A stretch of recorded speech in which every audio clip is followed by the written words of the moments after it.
풍선을 파는 한 아저씨가 있었습니다. 빨간색, 파란색, 노란색 풍선들이 춤을 추면서 공중에 실에 묶여서 떠 있습니다. 그때 한 흑인 꼬마가 다가와서 아저씨에게 물었습니다. 아저씨, 나는 얼굴이 까만데 까만 풍선도 다른 풍선처럼 공중에 뜰 수 있나요? 아저씨가 웃으면서 대답했습니다. 물론이지 꼬마야. 풍선이 뜨는 것은 색깔과 아무런 상관이 없단다. 풍선 안에 들어있는 내용물이 무엇인가가 중요한 것이지. 이 흑인 꼬마가 피부색 때문에 놀림을 당하고 또 무시당하고 또 나름대로 자기가 꿈을 펼칠 수 없는 그런 심적인 제약들을 받고 자라고 있었던 것입니다. 그래서 빨간 거, 파란 거, 노란 풍선들 이렇게 떠 있는 모습들이 보기 좋은데 혹 까만 풍선은 뜨지 않을까? 그것을 묻는 그 마음 속에 외적인 조건으로 인해서 제약받는 삶을 살고 있는 한 아이의 마음을 읽을 수가 있습니다. 인간적인 조건들을 가지고 사람들을 평가하고 그 가능성을 제한하는 일들이 우리 주변에 굉장히 많습니다. 그 사람 속에 있는 것을 발견할 생각도 안 하고 인정해 줄 생각도 안 하고 또 자신 속에 있는 그런 어떤 가능성들에 대해서 전혀 생각하지 않고 외적인 조건들만 보고 환경들만 보며 꿈을 갖지 못하고 낙심하며 사는 사람들이 많이 있다는 것입니다. 신앙에 있어서는 더욱더 우리가 깊게 생각해 봐야 됩니다. 우리가 예수님을 모시고 주인으로 모시고 살고 있습니다. 그리고 우리 속에 내주하고 계신 성령님께서 우리를 위해서 기도하시고 우리를 도우십니다. 그렇기 때문에 우리의 내적인 외적인 모습이라든가 형편과 환경은 우리의 미래에 있어서 조금 영향은 줄 수 있을지 몰라도 우리의 가능성을 제한하는 그러한 조건, 여건은 되지 않는다는 것입니다. 우리 주인 되신 예수님께서 역사하시면 성령님께서 우리를 도우시면 우리는 우리 속에 있는 가능성을 펼치며 미래의 꿈을 가질 수 있게 되는 것이고요. 특별히 우리가 자녀들을 보면서 다른 사람들을 보면서 어떤 외적인 조건들을 가지고 그의 가능성을 제한하는 일들은 하나님이 하시는 일에 대해서 하나님의 계획에 대해서 하나님의 능력에 대해서 우리가 제동을 거는 것이기 때문에 그것은 불신앙적인 행동입니다. 예수님을 주인으로 모시셨다면 또 성령님께서 내 안에서 나를 위해 기도하시고 나를 도우신다는 믿음을 가지고 계시다면 가능성을 인정하시고 또 가능성을 현실로 만들어가기 위해서 노력하며 살아야 되는 것입니다. 그게 신앙인의 바른 삶이고 멋진 모습이기도 한 것입니다. 예수님을 주인으로 모시고 성령님의 도우심을 바라고 사는 여러분 속에 있는 가능성을 발견하고 현실로 만들어가는 우리 행복한 성도들로 사시기를 주님의 이름으로 축복합니다. 오늘 말씀은 어려운 환경 속에 처해 있던 그 시인의 고백이고 간증이고 찬송이고 그렇습니다. 시작절인 6절에서 우리는 낙심이라는 단어를 찾을 수 있습니다. 두드러진 말입니다. 마침절인 11절에서 찬송이라는 단어를 찾을 수 있습니다. 보석같이 빛나고 있습니다. 낙심으로 시작하여 찬송으로 마무리되어지는 아주 극적인 시입니다. 그래서 제목을 찬송으로의 여정이라고 붙였습니다. 낙심으로 시작했는데 마지막이 찬송입니다. 낙심에서 출발했는데 도착해 보니 찬송입니다. 낙심으로 출발했지만 어떤 과정을 겪었기에 찬송에 도착할 수 있었는가? 우리가 그 일련의 과정을 살펴보려고 합니다. 시인이 당한 어려움이 어떤 것인지, 그가 얼마나 힘들었는지 짐작하게 하는 말씀이 9절 말씀입니다. 9절 말씀 보시면요, 내 반석이신 하나님께 말하기를 어찌하여 나를 잊으셨나이까? 내가 어찌하여 원수의 압제로 말미암아 슬프게 다니나이까? 원수의 압제로 지금 멀리 떠나 있는 상황입니다. 도망친 것 같습니다. 하나님께서 자신을 방치하는 것 같아 힘들고 화가 난 듯합니다. 그래서 하나님께 따지는 것 같은 태도를 지금 보이고 있는 것이죠. 오늘 말씀 속에 두 번 나오는 어찌하여라는 단어는 왜라는 의미를 가지고 있죠. 궁금해서 묻는 것이 아니라 따지듯이 묻는 것입니다. 억울한 것처럼 하나님께서 잘못하신 것 같은 그런 마음을 가지고 묻고 있는 것입니다. 누구나 자신이 고통의 순간을 맞이하면 나올 수 있는 반응입니다. 정말 원하지 않는 힘든 일을 만났을 때, 또 그런 일들이 오래 해결되지 않을 때, 하나님, 왜 내게 이런 일이 일어납니까? 어찌하여 나에게 이런 일이 일어납니까? 이런 질문들은 다 할 수 있는 것입니다. 당시에는 다 그런 질문들을 할 수밖에 없습니다. 더더욱 신앙생활 열심히 하고 또 봉사도 잘하고 헌신까지 했던 그런 인생 가운데 이런 일들이 생기면 하나님, 내가 왜 이런 일을 당해야 합니까? 제가 신앙생활 하느라고 했는데, 헌신하느라고 했는데 제가 왜 이런 일을 당해야 합니까? 어찌해서 제가 이런 일을 당해야 합니까? 라는 이 시인의 이런 투정 어린 그런 질문을 다 던질 수밖에 없는 것입니다. 그러나 거기에 머물러 있으면 아무런 변화도 없고 그 어떤 소망도 가질 수 없습니다. 평생 투덜거리며 살 수밖에 없습니다. 11절 말씀에 또 한 가지 어찌하여가 나옵니다. 내 영혼아, 내가 어찌하여 낙심하며 어찌하여 내 속에서 불안해하는가. 시인은 또 어찌하여라는 말을 사용하고 있습니다. 이 어찌하여도 왜라는 의미를 가지고 있는 것은 맞습니다. 그러나 여기서는 자신을 책망하는 의미로 사용하고 있습니다. 야, 너 왜 그렇고 있느냐? 너 그래도 되는 거냐? 낙심하고 불안해하는 것, 네가 너의 진정한 모습이 아니다라고 호통치고 있는 것입니다. 자신 책망하고 있는 것입니다. 너 어째서 그 모양하고 있느냐? 어째서 그러고 있느냐? 너의 모습이 진정한 너의 모습이 아니지 않느냐? 그렇게 자신을 향해서 호통치고 있는 것이죠. 9절 11절 같은 단어를 사용하고 있지만 의미가 전혀 다릅니다. 의미가 발전됐고 역전된 것을 알 수 있습니다. 하나님께 불평하며 어찌하여가 이제는 자신을 책망하는 어찌하여로 바뀌고 있는 것입니다. 어떻게 이런 역전된 고백을 할 수 있었을까? 그 이유는 우리가 11절 말씀, 그 다음 말씀 속에 찾을 수 있습니다. 너는 하나님께 소망을 두라. 하나님께 소망을 두었기 때문에 이제 하나님을 불평하는 인생이 아니라 오히려 자신을 책망하는 그런 인생으로 바뀌었다는 것입니다.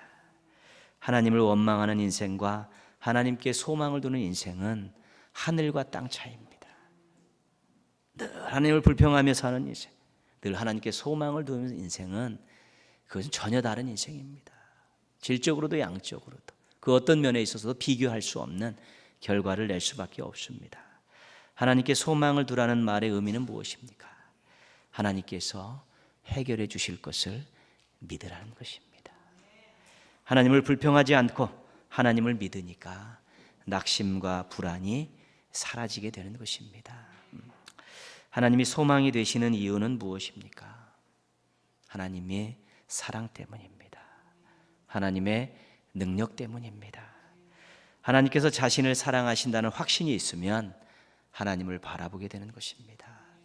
하나님께서 자신을 이끌 만한, 자신을 해결할 만한 능력이 있다는 확신이 있으면 하나님께 매달릴 수밖에 없는 것입니다. 그래서 하나님의 사랑, 하나님의 능력에 대한 확신이 있으면 하나님께 소망을 두며 살아갈 수 있게 되는 것입니다. 아브라함은 하나님께 소망을 두고 살았습니다. 75세 때 하나님의 부르심을 받고 하나님의 약속을 받으면서 하나님이 자기 같은 인생에게 관심을 두고 계시고 자신을 사용하고 계시다는 사실을 알면서 그 하나님의 사랑을 확신하게 된 것입니다. 99세 때 하나님께서 나타나셔서 나는 전능한 하나님이라고 분명히 말씀해 주셨습니다. 그리고 100세 때 도저히 있을 수 없는 생산의 능력이 끊긴 자신의 부부애가 아들 이삭을 낳는 것을 눈으로 경험한 것입니다. 그래서 아브라함에게는 하나님이 자신을 사랑하시고 하나님께서 자신의 인생 가운데 얼마나 큰 능력을 행하셨는가를 알게 되었기에 그는 하나님께 소망을 두고 사는 것입니다. 사도 바울은 하나님께 소망을 두고 살았습니다. 다메섹 도상에서 정말 하나님에 대해서 오해하고 정말 복음의 그런 역적짓을 한 자신을 부르셔서 복음의 일꾼으로 세워주신 그 사건을 경험하면서 하나님이 자신을 얼마나 사랑하고 계신다는 것을 알게 되었습니다. 복음의 수많은 복음의 현장에서 고난도 많았지만 하나님의 능력의 역사들을 눈으로 보면서 사역했습니다. 그래서 그가 빌립보 교인들에게는 내게 능력 주시는 자 안에서 내가 모든 것을 할 수 있느니라고 담대하게 이야기할 수 있었던 것이죠. 하나님의 사랑과 능력을 확신했기 때문에 그 어려운 복음의 현장 속에서 끊임없는 그런 유혹과 핍박이 있는 현장 속에서도 하나님께 소망을 두며 살았다는 것입니다. 여러분은 하나님께서 여러분을 사랑하신다는 사실을 확신하십니까? 하나님께서 전지전능하신 분이라는 것을 확신하십니까? 이것을 믿어야, 이것에 확신이 있어야 하나님께 소망을 둘 수 있습니다. 하나님께 소망을 두어야지만이 인생의 소망이 넘치게 되는 것입니다. 근데 하나님에 대한 사랑이 희미하고 하나님의 능력에 대한 확신이 부족하면 하나님께 소망을 두지 않습니다. 왜요? 자신에 대해서 무덤덤하고 자신의 능력을 해결할 만한 분이라는 확신이 없는데 어떻게 하나님께 소망을 두겠습니까? 여기저기 찌웃찌웃거리고 이것저것 찾아다니고 내가 한번 해보겠다고 나서다가 나중에 낭패보기 십상입니다. 성경에서 우리에게 명령하신 것 가운데 많은 내용을 차지하고 있는 것은 뭐냐면 잊지 말라는 것입니다. 기억하라는 것입니다. 잊지 말라, 기억하라. 그렇죠. 신명기서에는 수도 없이 나오는 말씀이고요. 성경을 읽다 보면 잊지 마라, 기억하라 계속해서 반복적으로 나오고 있죠. 중요하다는 것입니다.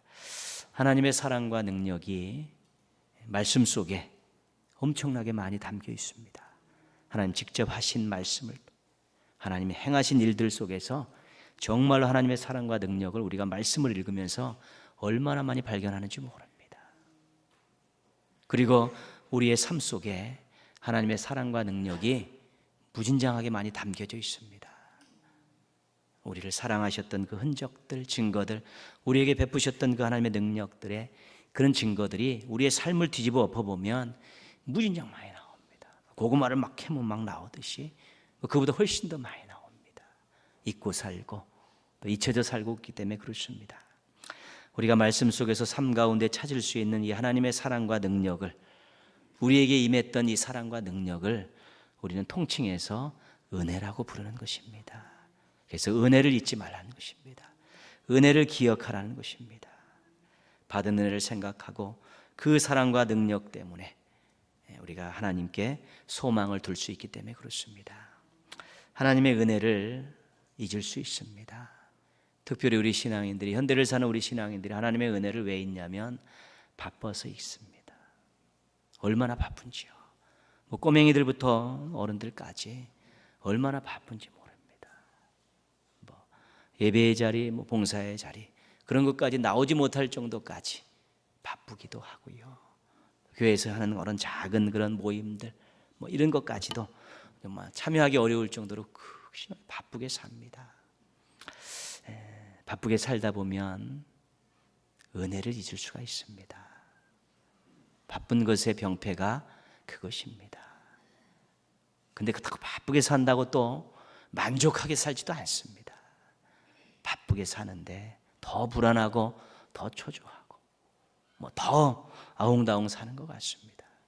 그렇게 시간을 많이 투자해서 힘을 많이 투자해서 바쁘게 살면 그래도 좀 넉넉하고 또 평안하고 좀 그래야 되는데 또 그렇지도 않습니다.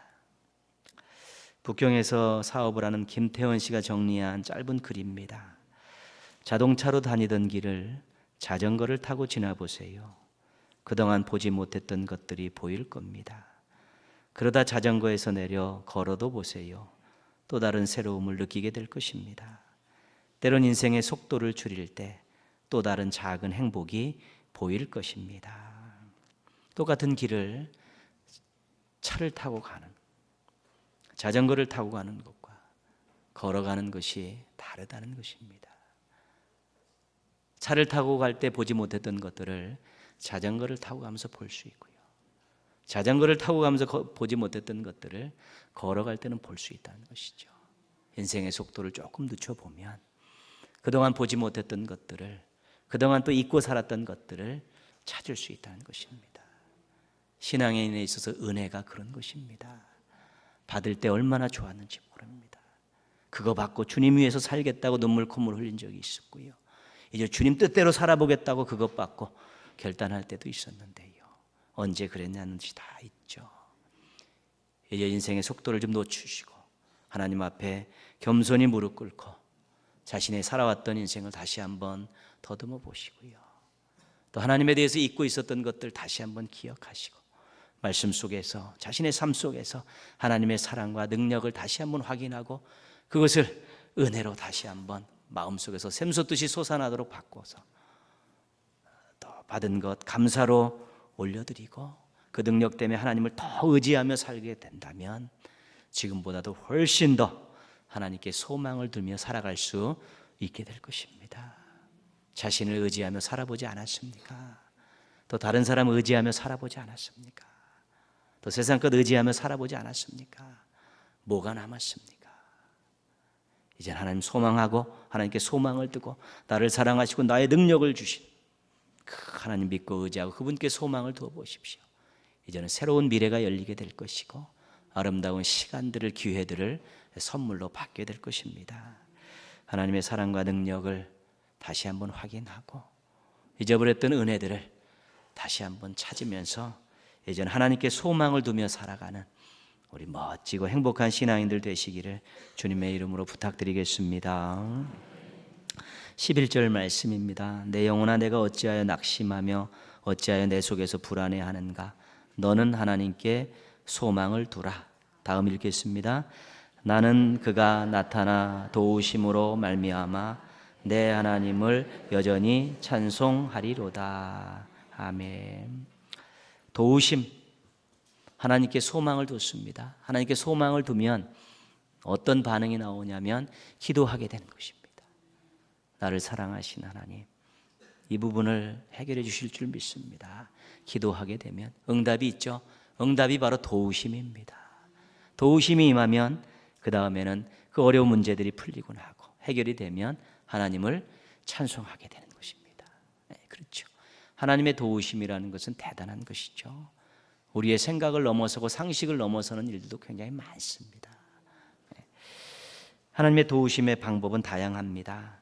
환경적인 어려움을 해결해 주시는 방법은 우리의 기도와 딱 맞아떨어지는 것이죠. 하나님 이거 해결해 주십시오. 그러면 딱 해결하면 우리의 기도와 딱 맞아떨어지죠. 네, 감사하지요. 어쩔 때는 환경적인 것은 놔두고 우리를 변화시킬 때가 있습니다. 네가 한번 맞서 싸워봐라. 견뎌봐라. 극복해봐라. 우리로 하여금 그 문제를 풀게 할 수도 있다는 것이죠. 그리고 어쩔 때는 환경은 더 풀리지 않고 더 꼬였는데 영적으로는 더 좋은 것을 주실 수 있다는 것입니다. 극한 어려움 속에서 정말 하나님에 대한 새로운 영안이 열리면서 믿음이 새로워지면서 그 환경을 넘어서는 또 새로운 영적인 선물로 받을 수 있다는 것이죠. 환경이 변하건 사람이 변하건 영적인 선물이 오건 이 하나님의 도우심은 전부 우리를 유익하게 하는 것입니다. 목적은 똑같습니다. 하나님이 도우시면 우리는 유익합니다. 그러나 때로는 환경을 바꾸시고 사람을 바꾸시고 환경도 사람도 놔두시고 더 큰 영적인 선물을 주시면서 우리를 유익하게 하시는 것이죠. 11절 말씀 다시 한번 보시면요, 우리가 찬송의 여정을 살피고 있는데요, 낙심, 소망, 도우심, 찬송 이렇게 흘러가고 있는 것입니다. 낙심했습니다. 불안합니다. 그런데 하나님의 사랑과 능력을 말씀 속에서 그동안 받았던 하나님의 사랑과 능력을 기억하면서 은혜를 다시 기억하게 되니까 하나님께 소망을 두게 됐고요. 하나님께 소망을 두고 기도했더니 하나님이 도와주셨고요. 하나님의 도움을 받고 이제 하나님을 찬송하게 되었다는 것입니다. 근데 낙심해서 찬송으로 가는 여정이 쉽지 않습니다. 그냥 뚝딱하면 되어지는 것이 아닙니다. 잊어버렸던 은혜를 다시 회복하기가 얼마나 어려운지 모릅니다. 잊어버렸다 생각나고 잊어버렸다 생각, 그렇지 않습니다. 잊어버리고 살면 그동안 우리 마음이 굳어지는 것입니다. 기도했던 시간들도 많이 줄어들고요, 감격들도 감사들도 다 식어졌기 때문에 그것을 다시 불태우는 시간이 있어야지 또 은혜가 다시 살아나는 것입니다. 그래서 은혜가 다시 살아날 때 이제 또 하나님께 소망을 두게 되는 것이고요, 또 기도하게 되는데요, 기도 계속 안 하다가 낙심하고 불평하다가 어느 날 갑자기 기도가 막 됩니까? 기도줄을 놓쳤는데요, 기도줄 놓치면 기도줄 잡는데 한참 걸립니다. 부르짖어 기도하고 방언으로 기도하고 눈물로 간절히 기도하다 기도줄 놓치면요, 앉으면 입이 떨어지지 않고요, 머리가 돌아가지 않습니다. 기도 제목들 딴 생각 나고요, 이 기도줄 잡는데 또 한참의 시간들이 필요한 것입니다. 그래서 낙심해서 이 찬송으로의 여정에서 곳곳에 복병들이 숨어 있는 것이지요. 그렇지만 낙심해서 정말로 찬송까지 가려는 짐을 꾸리기 시작하면 하나님이 도와주십니다. 잘 꾸릴 수 있도록, 잘 갈 수 있도록, 잘 넘어갈 수 있도록 하나님께서 그렇게 역사해 주셔서 그 낙심한 자가 드리는 찬송을 받으시기를 원하시는 것입니다. 그 찬송을 받으시고 기뻐하시는 것입니다. 오래전 얘기인데요, 미국 알래스카 공군병원에 근무하는 23살의 임신 5개월인 여자 직원이 출근길에 트럭이 인도로 뛰어들어서 아주 그냥 엄청나게 많은 그런 상처를 입었습니다. 뼈가 거의 다 부서지고요, 얼굴 형체, 몸도 다 상했고 아이는 유산이 됐습니다. 남편이 그 소식을 듣고 찾아와서 그것을 보고 돌아가더니 이혼하자고 이혼을 요구해 왔습니다. 남편 뱃속의 아이, 아름답고 건강한 육체 다 잃어버렸고 마음은 마음대로 상처를 받았습니다. 이렇게 기도합니다. 하나님, 왜 하필 나입니까? 제가 그래도 신앙생활 하느라고 했는데 왜 하필 나입니까? 왜 내가 이런 일을 당해야 합니까? 절망 가운데 울부짖었습니다. 이 비참한 광경을 옆에서 지켜보는 정형외과 군의관 소령이 그녀를 위로하면서 격려합니다. 한번 하나님 의지하면서 해결해 보자. 하나님께 맡기면서 새로운 삶을 한번 살아보자. 그렇게 옆에서 격려했습니다. 이 여인이 7년 동안 35번의 정형 수술을 받고 완쾌가 되었습니다. 엄청난 세월을 흘렀죠. 그런데 옆에서 그를 도왔던 군의관이 그 여인에게 청혼을 했습니다. 함께 살자는 것이죠. 하나님 의지하면서. 그때 여인이 눈물을 흘리면서 이렇게 말합니다. 하나님, 나를 이처럼 사랑하십니까? 나를 살리신 생명의 주님을 찬양합니다. 절망을 찬송으로 바꾸신 하나님이십니다. 낙심하고 절망했지만 하나님 믿고 하나님께 소망을 둘 때 그 도우심의 손길이 새로운 미래를 선물로 안겨주셨던 것입니다. 경기가 좋지 않아 경제적인 어려움을 겪는 분들 많습니다. 사업하시는 분들도 그렇고요. 건강 때문에 힘든 시간을 보내는 분들도 많습니다. 요즘은 편찮으시면 보통 수술하셔야 되고 또 항암하셔야 되고 또 오랜 시간 아픈 분들 너무 많습니다. 칠포시대, 헬조선 등의 신조어가 보여주듯이 청년들이 낙심하기 쉬운 그런 시대입니다. 입시에 찌든 학생들은 여유와 꿈도 없이 그냥 바쁘게 살고 있습니다. 불안과 낙심이 찾아오기 쉬운 환경을 우리가 살고 있는 것입니다. 우리의 환경이 남녀노소를 불문하고 사람들에게 불안을 가중시키고 낙심하기 좋은 그런 환경들로 바뀌어가고 있다는 것입니다. 정부에게 소망을 둘 수 있습니까? 물 건너간 지 옛날 아니겠습니까? 사람들에게, 지도자들에게 소망을 두었습니까? 안 된다는 것 매번 경험하지 않습니까? 이제는 이 낙심과 불안을 해결하실 분은 하나님밖에 없는 것입니다. 여러분, 각자의 삶에 있어서도 그렇습니다. 지금의 삶보다 훨씬 더 행복하게 사실 수 있고요, 지금보다 훨씬 더 아름답게 사실 수 있고, 지금보다도 훨씬 더 충성하며 헌신하며 사실 수 있습니다. 그러나 그 환경 속에 갇혀서 불안해하고 그냥 동분서주하고 그냥 가슴은 텁텁하고 바쁘게 열심히 사는데 만족은 없고, 또 무언가 손에 쥐었는데 그것 때문에 또 기쁘지 않고, 또 다른 또 새로운 걱정거리가 솟아나는 이런 악순환의 고리는 하나님만이 끊으실 수 있는 것인데요, 정말 우리가 하나님께 소망을 두고 하나님께 간구하고 믿고 의지하면 하나님께서 도우심의 역사를 베푸실 때 우리가 찬송할 날을 반드시 맞이하고야 만다는 것입니다. 우리 하나님이 그런 하나님이십니다. 택한 백성들이 낙심하며 살기를 원하지 않습니다. 택한 백성들이 불안 가운데 살기를 원치 않으십니다. 하나님께 소망을 두고 하나님을 의지하기를 원하시고, 그때 도우심을 통해서, 사랑과 능력을 통해서 찬송의 자리로 올리시기를 원하고 계시는 것이지요. 그런데 낙심한 자를 갑자기 끌어서 찬송의 자리로 끌어올리지 않으십니다. 은혜를 회복하고 하나님께 소망을 두고 나와서 하나님밖에 없다라고 부르짖는 그것은 우리의 몫입니다.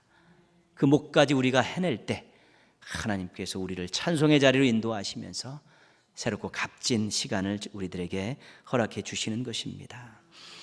어려운 환경, 무능한 자신을 바라보면 낙심할 수밖에 없고 불안할 수밖에 없습니다.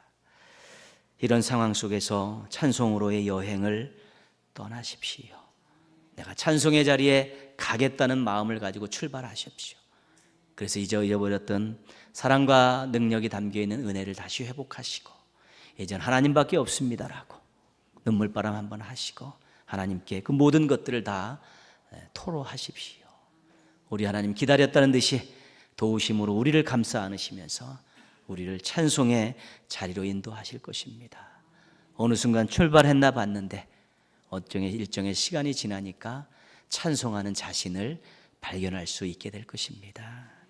감격적인 찬송의 자리가 많이 있어야 되는 것입니다. 그 자리를 통해서 우리가 하나님께 또 행복한 모습들을 보여드리고 주변에 있는 사람들과 또 나누며 더불어 살아가는 우리 멋진 삶을 살아야 되는 것입니다. 지금의 어려운 환경과 무능한 자신 바라보시면서 또 불안해하고 낙심이 된다 할지라도 이제 찬송으로의 여정을 시작하십시오. 하나님께서 찬송의 자리로 인도해 주실 것입니다.